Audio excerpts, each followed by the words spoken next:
कभी प्रस्थान का नाम आता है, रहीम का नाम आता है। और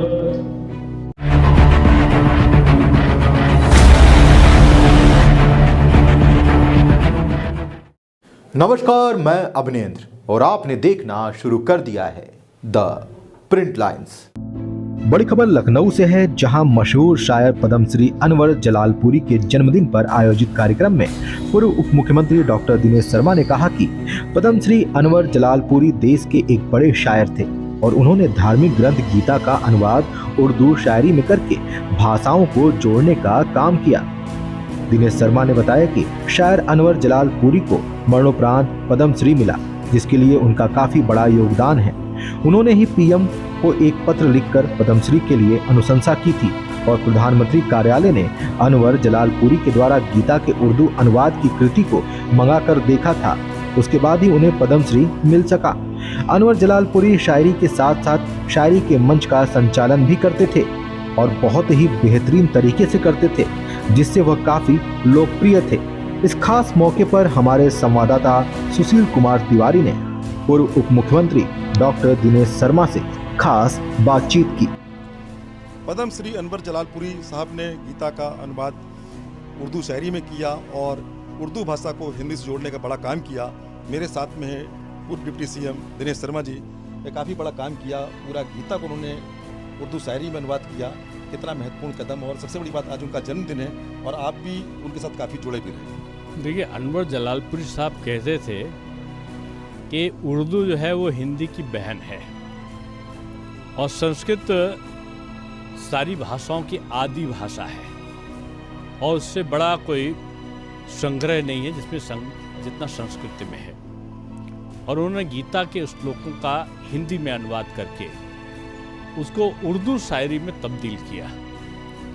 उनके एक एक वाक्य में इतनी धार थी, इतना लय था कि जब अनूप जलोटा साहब ने उसको गाया तो लोग मंत्रमुग्ध हो गए।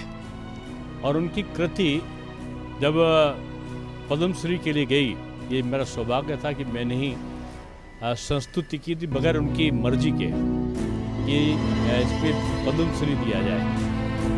तो जब पीएमओ से और गृह मंत्रालय से उसका लेटर आया, उस पुस्तक मांगी गई और उसका जब परीक्षण हुआ तो मुझे अद्भुत एक आश्चर्य हुआ कि तत्काल बगैर किसी उसको स्वीकार भी किया गया, प्रशंसा भी हुई और पद्मश्री भी मिला। आज रहीम रसखान की श्रृंखला में चलने वालों की आवश्यकता है जो समाज में सुधार ला सके, धर्मों की दीवारों को राष्ट्र की एकता में जो तब्दील कर सके, ऐसे लोगों की आवश्यकता है। ये रहीम रसखान की जो श्रृंखला है उसके शायर थे अनवर जलालपुरी साहब और मेरे तो काफ़ी निकट रहे वो। उन्होंने सामाजिक बुराइयों को भी एक मुद्दा माना था और मुझसे कई बार उन्होंने कहा था कि मदरसे के बच्चों को जो है वो बाहर विदेशों में उससे नौकरी नहीं मिलती, इससे वीज़ा नहीं मिलता, उसको मान्यता नहीं है। तो मैंने कहा उसमें होना क्या चाहिए? तो उन्होंने कहा कि उसमें आधुनिक यानी मजहबी शिक्षा में छेड़छाड़ ना हो और मजहबी शिक्षा में छेड़छाड़ के बगैर जो मॉडर्न एजुकेशन है वो भी उनको मिले। एक हाथ में कंप्यूटर, एक हाथ में पवित्र कुरान वाला जो उक्ति है उसको उन्होंने कई बार मुझसे कहा। शिक्षा मंत्री बनने के बाद मैंने उनकी इस बात को कि मदरसों का आधुनिकीकरण हो, उनकी मजहबी तालीमी शिक्षा में कोई भी छेड़छाड़ नहीं हो। एनसीईआरटी की पुस्तकें भी आईं, गणित, अंग्रेजी, हिंदी की पढ़ाई भी प्रारंभ हुई, तमाम मदरसों में उनकी मान्यताएं भी हुई और जो सुधार की ये प्रक्रिया चली, यानी ये मदरसे में पढ़ने वाला बच्चा भी डॉक्टर बन सके, इंजीनियर बन सके, चार्टर्ड अकाउंटेंट बन सके, उसकी राह में मैं समझता हूँ अनवर जलालपुरी साहब की शायरी भी थी और सुझाव भी था जो उन्होंने दिया था।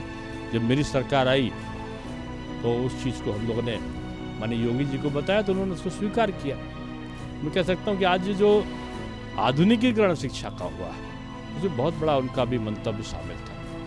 तो डिप्टी सीएम पूर्व डिप्टी सीएम दिनेश शर्मा जी ने आज काफ़ी महत्वपूर्ण जानकारियां दी पद्म श्री अनवर जलालपुरी के बारे में। और मैं काफ़ी बड़े मंच संचालक थे और साथ में काफ़ी बड़े शायर थे। भारत एक्सप्रेस के लिए कैमरामैन सरजीत के साथ सुशील कुमार तिवारी, लखनऊ से। आपके बीच फिर लेकर आएंगे कुछ महत्वपूर्ण खबरें। तब तक के लिए धन्यवाद।